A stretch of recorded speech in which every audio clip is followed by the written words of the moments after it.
Hi, Hayley. Thank you for joining me today on the video call. Thank It will you. be interesting to kind of have a chat with you about different things that you do in your work and how that relates to our students and their career changing journey. But if you could, to start with, just share a little bit about your own journey and what inspired you to start coaching women after they want to return to work after having a baby. Of course. So thank you for having me, first of all, and inviting me on here.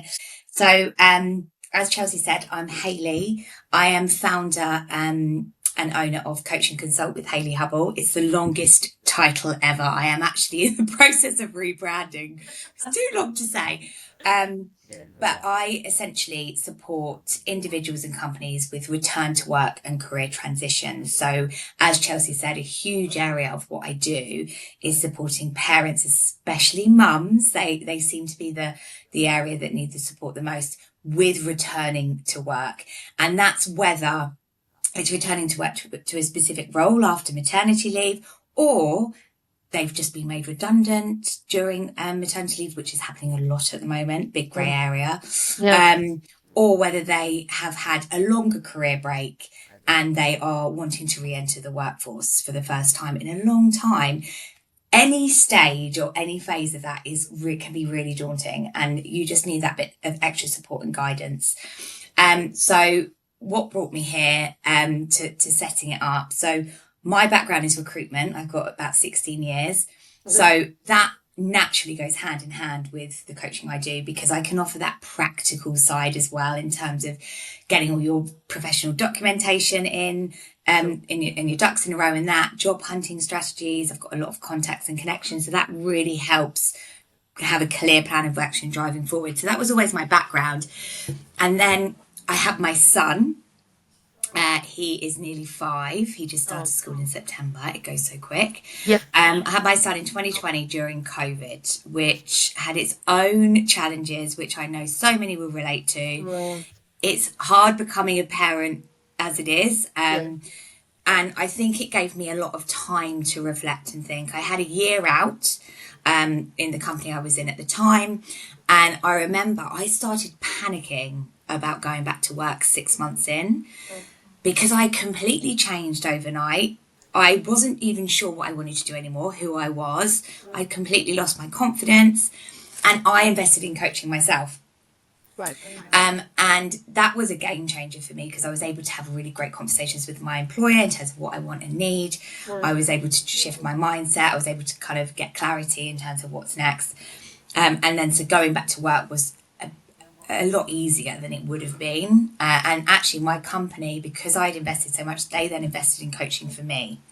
So I was back for about a year, and I got promoted and having a really successful career. But I had this epiphany. I was like, I just don't want to do this anymore. I want to help other people. I want to help other mums, especially in my position, get back to where they want to be.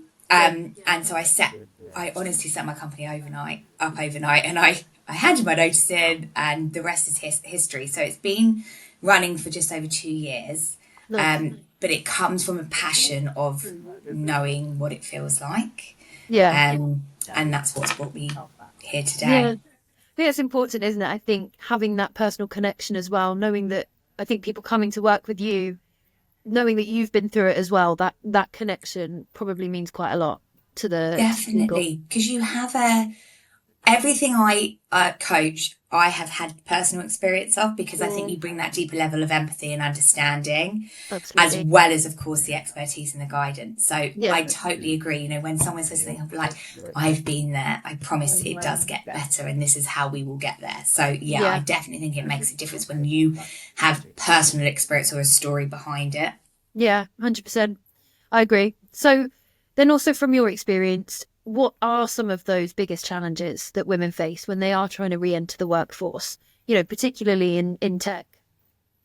Yeah, so tech, I think, especially because there is always that doubt, I've forgotten everything. Mm, And especially from a tech perspective, depending on the role, of course, there's lots of different roles within tech. But I think that feeling of everything has moved on so much quicker than I have. And change is constant, as we know. There's always change. It's never as much as you think, though, when you go back. Some people go back to work and go, nothing has changed. I have changed. Everything in my world has changed. But I think there's always that really that concern because baby brain is a real thing. But also you haven't used your brain for quite a long time. However long you take out, whether it's 3 months, 6 months, 12 months, it can feel like a lot. So I think there's that confidence of I'm lacking skill. I don't know what I'm doing anymore. I'm not up to date with everything. I don't even know what systems they use. So that is a huge area. And that naturally, the whole thing that revolves around that is confidence and Yeah. self-belief. I think it can really be knocked Yeah. because I think you've been out of the loop. There are so many ways that that can be resolved, though, and that's exactly where I come in from a company perspective and an individual perspective. I think the biggest piece is the imposter syndrome, which is kind of Yeah. again linked to what I just said. Is I don't know if I can do this anymore.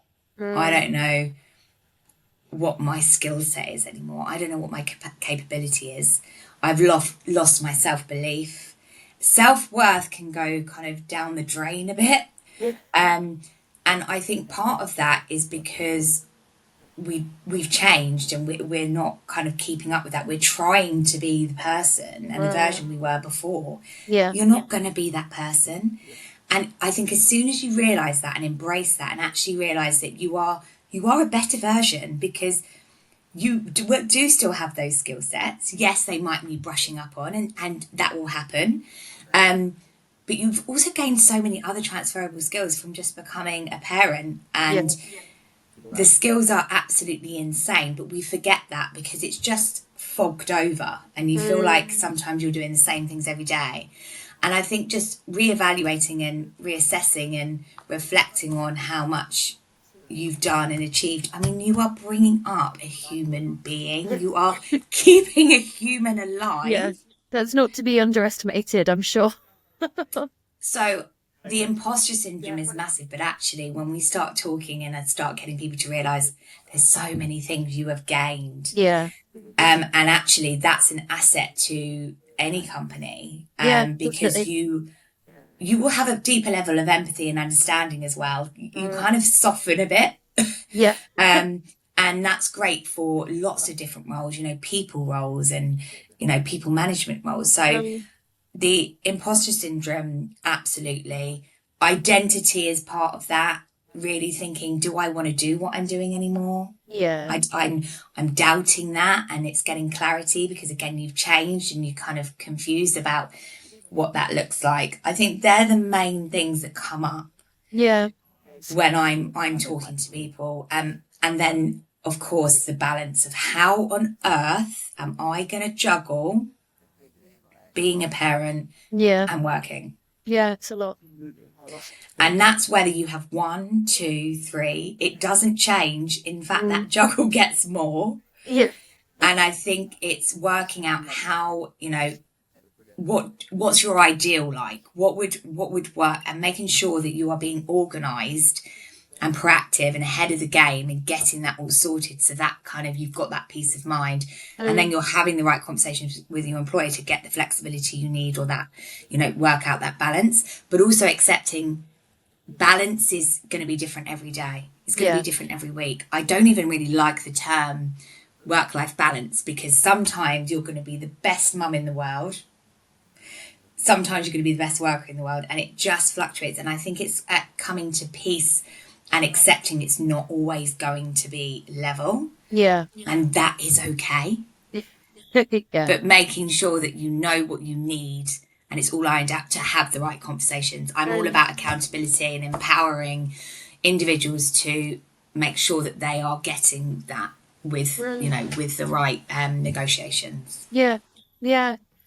That's really inspiring actually. So and I think even for people that aren't necessarily parents, everyone kind of thinks that work-life balance is, you know, got to be level, but you're right. It's different and it fluctuates for sure. Yeah. You touched on confidence as well, being a big thing and imposter syndrome. And I come across a lot of people as well in my work, being a career services consultant, with people looking to change their career and struggling with that.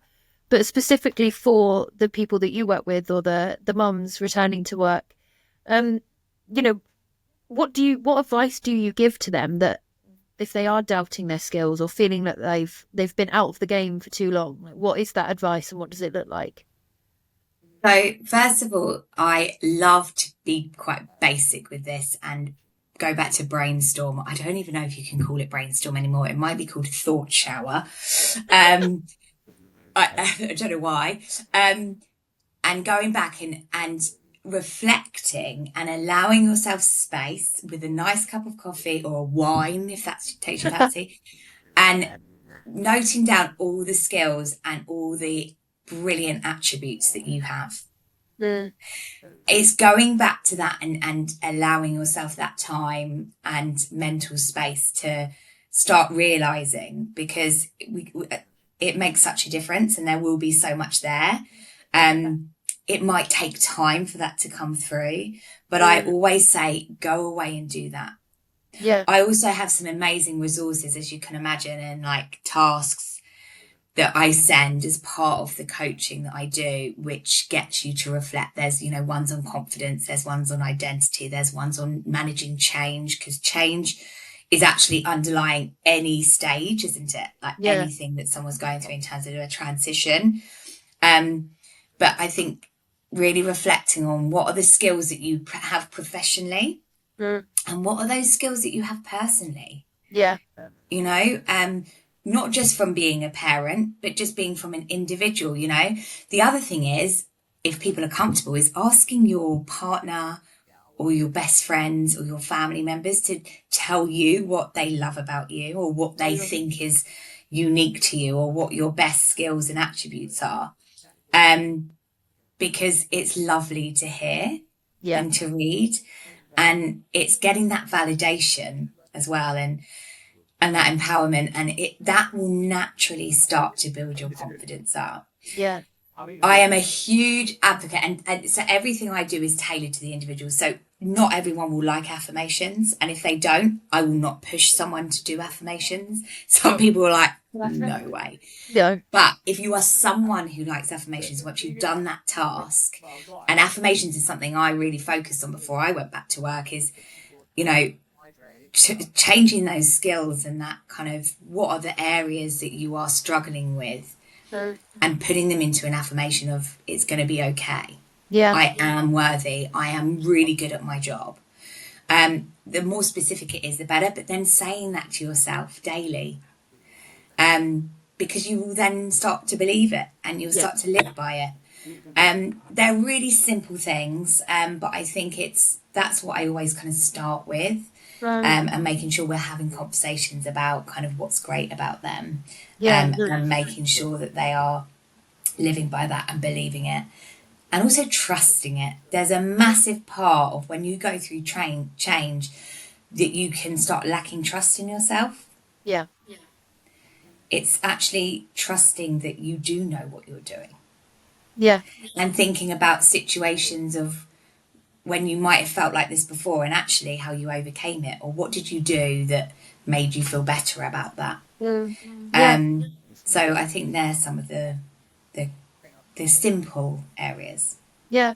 Nice. I think, yeah, I agree. And again, you do forget sometimes, especially with those transferable skills, those soft skills, that it is a skill because it becomes such second nature and such part of you that you don't think of it as a skill to put on a CV or that's going to Yeah. help you in a job. So yeah, it's good to have that kind of reaffirmed to yourself. But then thinking about in a more technical way, perhaps you mentioned it before briefly, but many women may worry that their more technical skills are slightly outdated after their time away. How can they bridge that gap and prove their value to, their next employer or even their previous Yeah. employer? So I think this is in two parts, because if you are going back to a specific role after maternity leave, I would have that honest conversation with your employer and just say, as part of that conversation, which we would create that narrative for, I am slightly concerned, what courses could I do on, or how could you support me to get familiar, or what can I do if it's something you want to do even before you return, what things could I read up on, or what things could I Yeah. do? What courses could I do? Do you have any material to send? Do you have the system to send that I could get familiar with? I think definitely just being honest and vulnerable. We have such a challenge and issue being vulnerable and transparent. And I think sometimes we feel like we have to put on this front to show that we're really strong and we're ready. And it's actually everything against of how we're feeling. And the more honest we are, the more support we can get from our employer. So I think that from an employer is actually just asking them, because they're going to be the most up-to-date version, and they're going to know all the things you need to do. If you're re-entering the workforce for the first time and you do think, or maybe tech, again, we'd have to get clarity, and that's the most important thing. What do you want to do before you even go down the route of, I need to do a course, I need to upskill, because that's so overwhelming. Where do you start? If you don't know what you want to do, then you can't figure out kind of what skills you might need, or what courses or upskilling you might need.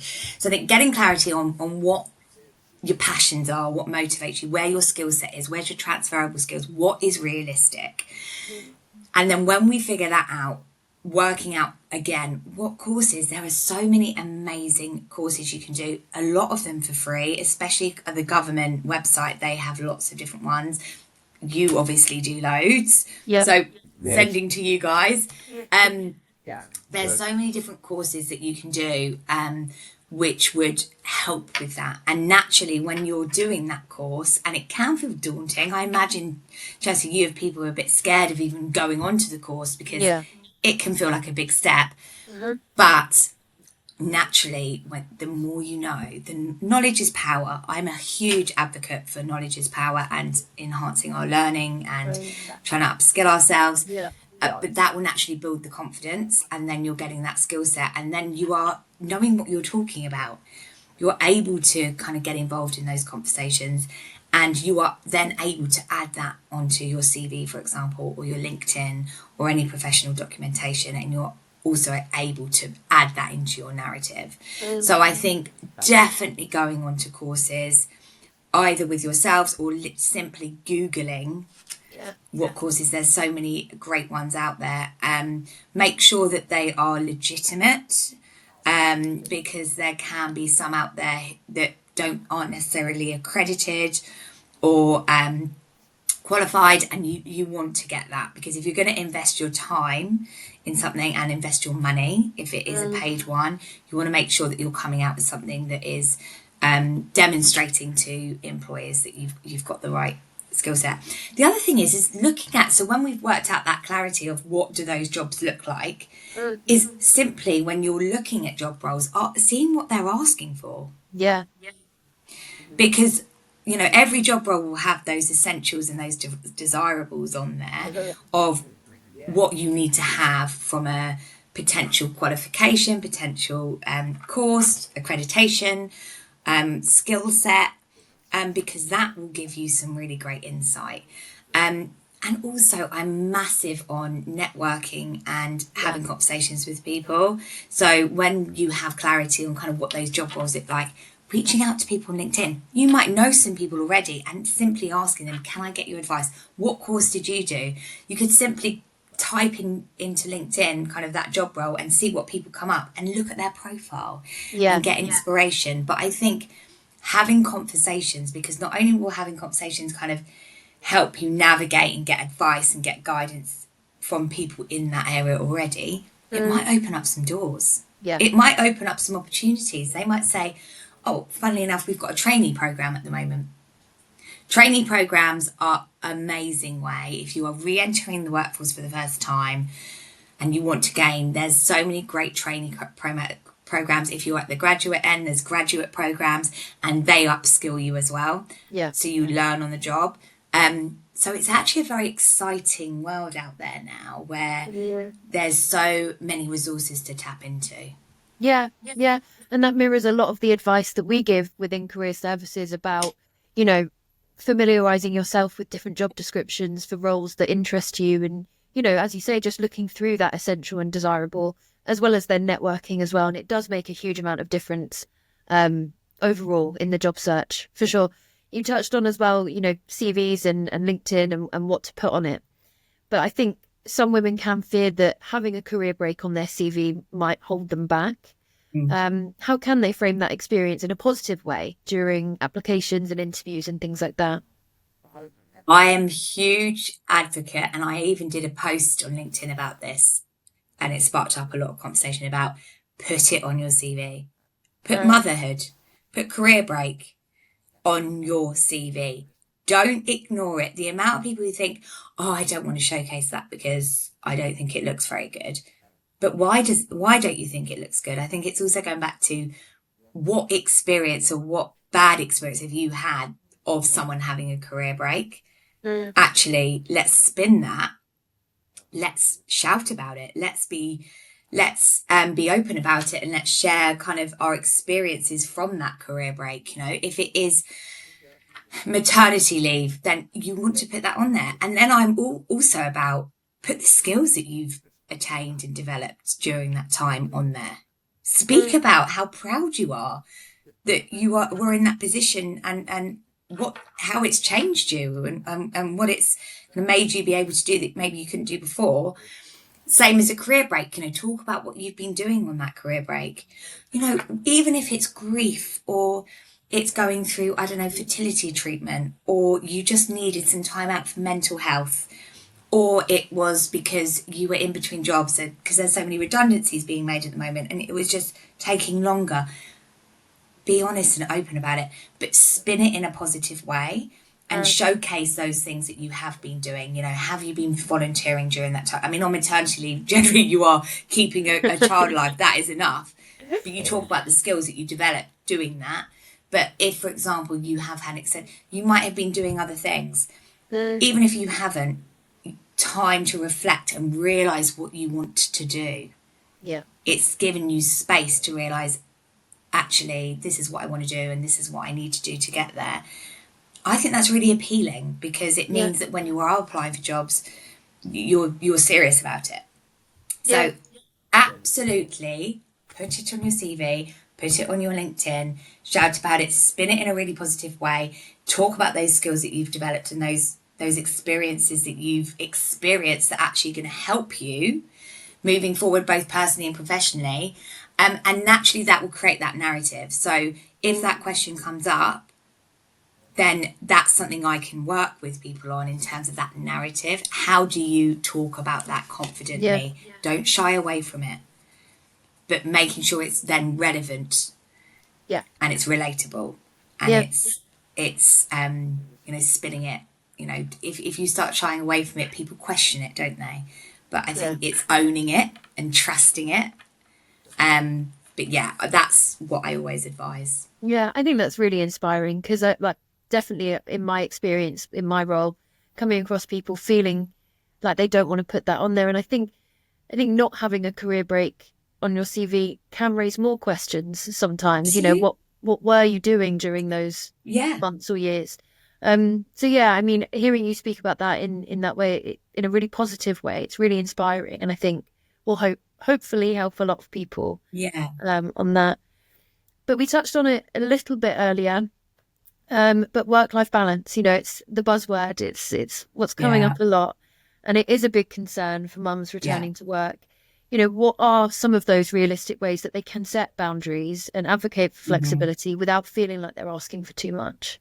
Absolutely. So first of all, the flexible working legislation came into play last April. So it's actually a law. Naturally, there's always going to be grey areas with companies. Don't get me wrong. It's not perfect, but it is there to use. And I have got a kind of a compliance level of employment law, so I can always advise people in terms of things like that, those key legislations, because I think it's really important. Again, knowledge is power. When you are having these conversations and thinking about what do you want flexibly, what do you want in terms of work hours, make sure you know your stuff. I think not only from a legislation and employment rights perspective, but also what is your company policy? So many people don't know what their company policies are, or what kind of the company's thoughts around stuff is. And before you even go on to if you are in a role and you're going on to parental leave, make sure before you're going on to parental leave, you are really familiar with those. Mm. I want Yeah, everyone to be an advocate and responsible as well as having advice, because we need to be our own voice. sure. So I just want to make that really clear. So flexible working is such a huge conversation. I think first of all, it's going back to, okay, why do you need to work? Really being very clear with why, and why are you going to go back to work? Why do you need to go back to work? What are your motivations behind? I think it's really important to get those down. Mm. And then think about, okay, if you could visualize your ideal setup in terms of flexible working, part-time, full-time, whatever it looks like, what is your ideal? Mm. Because we should always start with that. But you need to be clear on what you're asking for. And also never assume the answer is going to be no. The amount of times I have conversations go, yeah, but they're going to say no because they haven't done it before. Or I know someone who asked and they said no. Don't let that stop you. Things change. Things constantly change. Mm. So never assume. Don't be afraid to have that conversation. But before you have that conversation, you need to be very clear on what you're asking. Because Yeah. if you just went to your employer and said, oh, I just want some more flexibility, go, yeah, but what does that mean? Because it means different to everyone. So I think getting really clear and then making sure you feel confident and clear on how you're going to have that conversation and what you need that to look like. And then I think it's working out kind of, if you are at that point of needing childcare, how would you, getting all your ducks in a row logistically and making sure all of that's planned out so you have that peace of mind, so that when you're having those conversations, you've got everything figured out. And it's even more enticing to the employer because it shows that you really care, you're really getting organised, you're being proactive.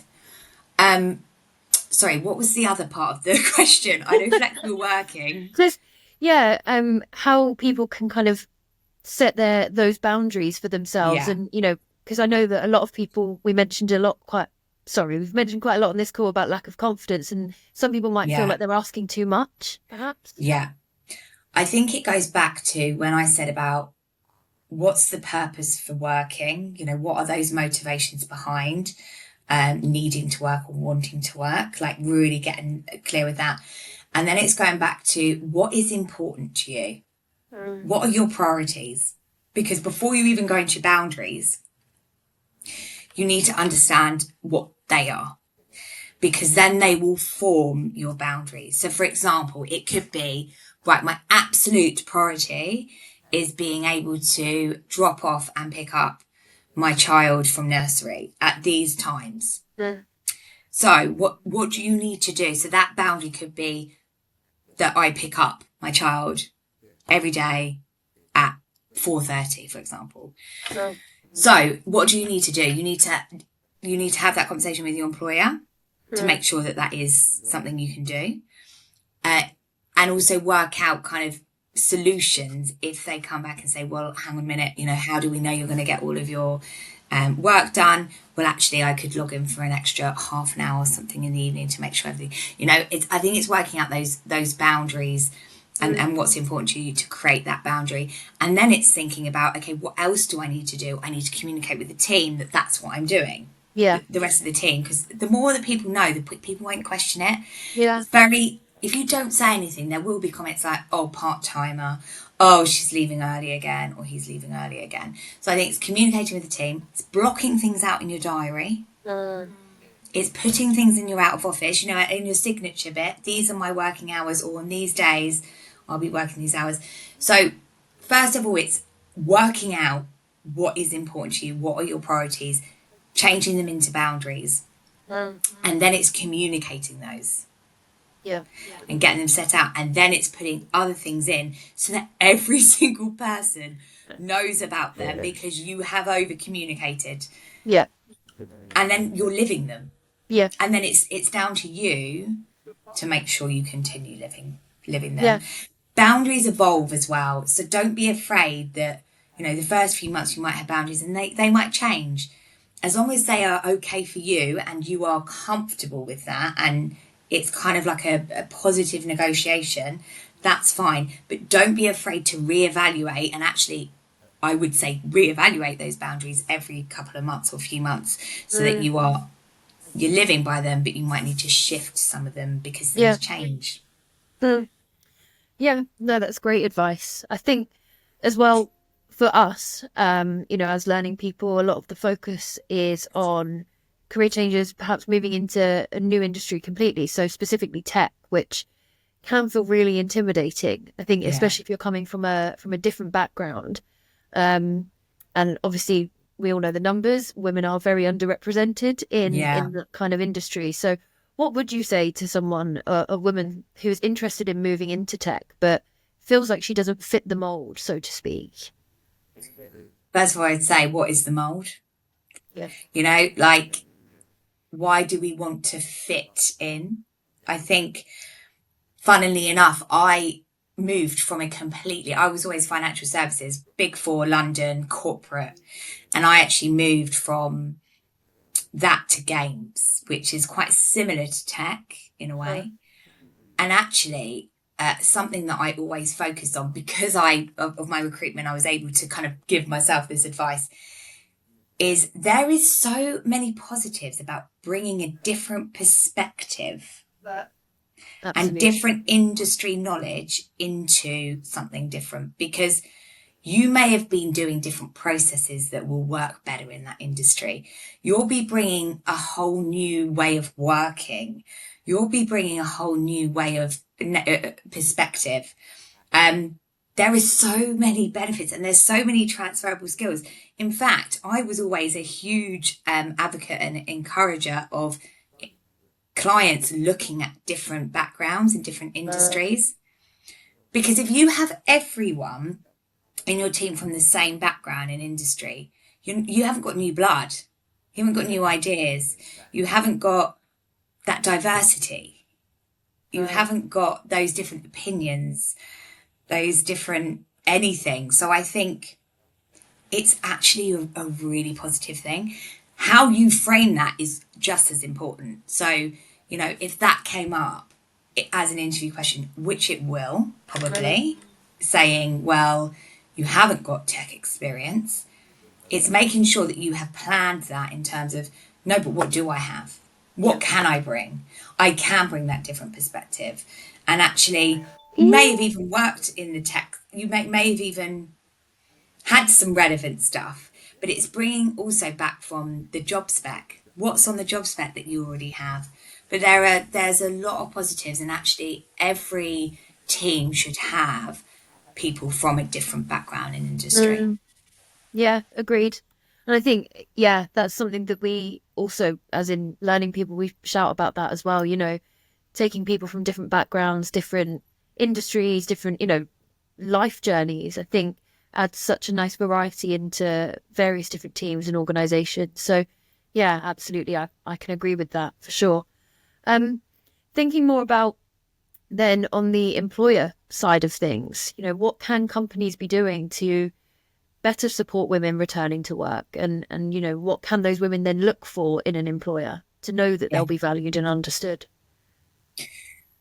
So a huge area, and I'm going to kind of go step by step with this, but methodology, logically even, policies. So making sure you have those policies in place and they are transparent and everyone can access them. When I talk about policies, I mean anything from fertility, I mean pregnancy, I mean parental leave, I mean returning to work.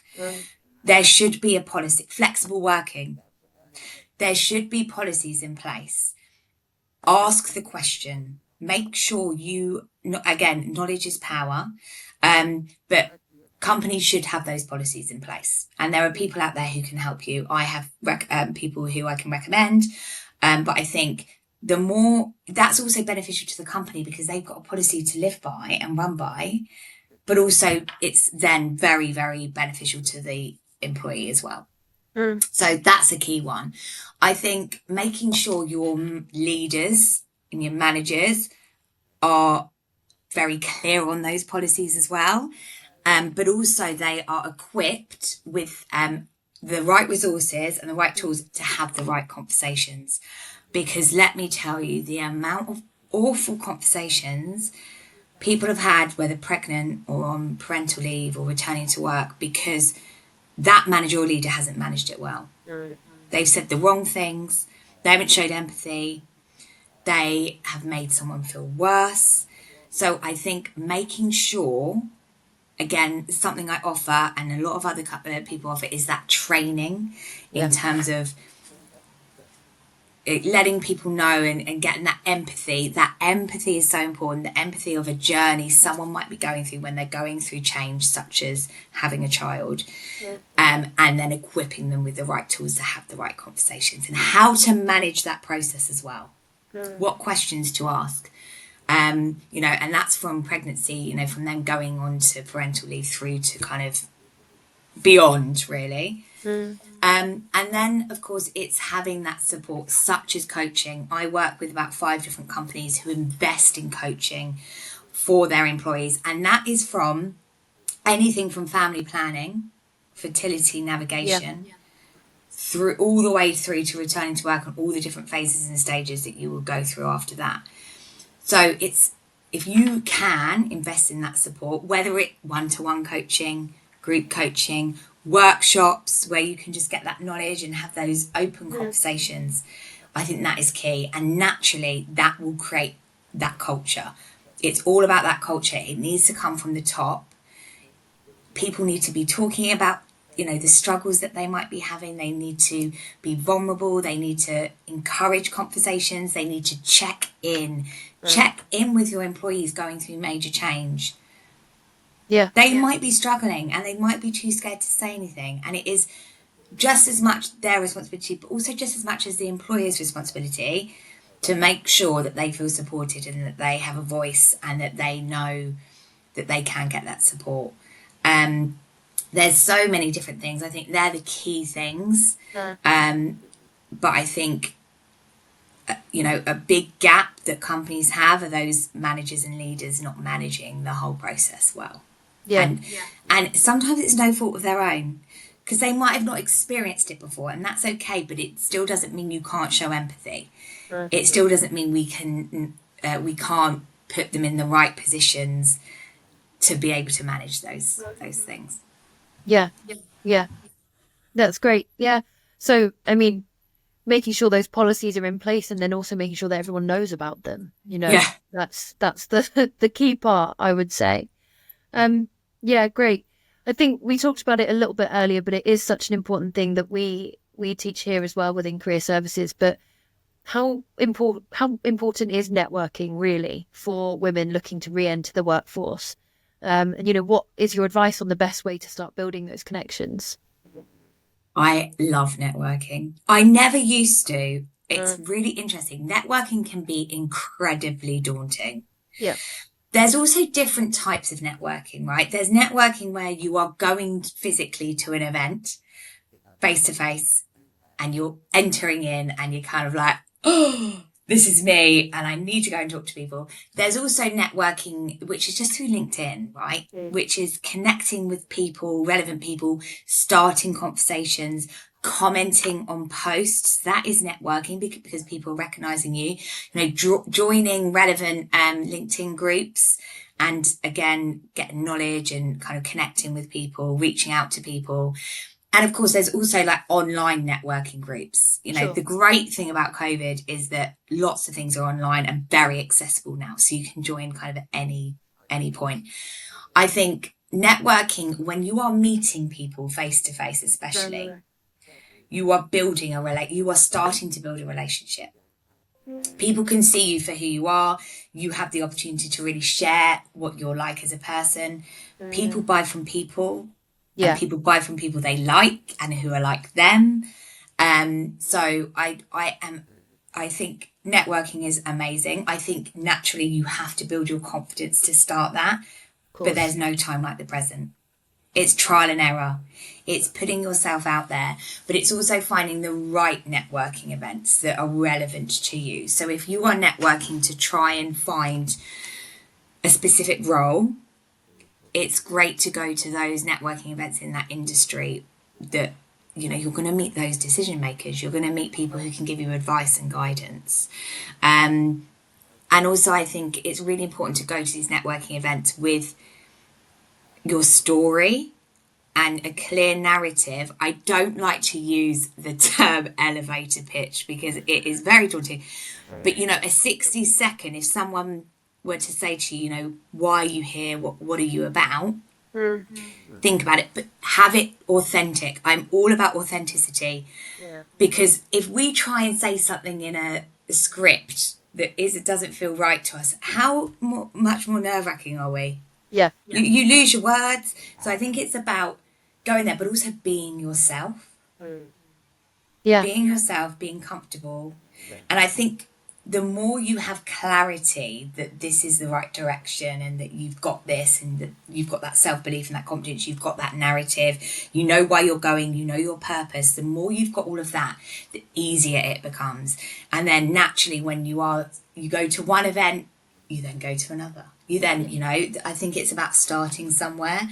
Yeah. But networking is a huge area I cover with a lot of my individuals. Even if they are going back to a specific role, it's important because a lot of them want to, work their way up or really ambitious. And it's about also making sure people know who you are.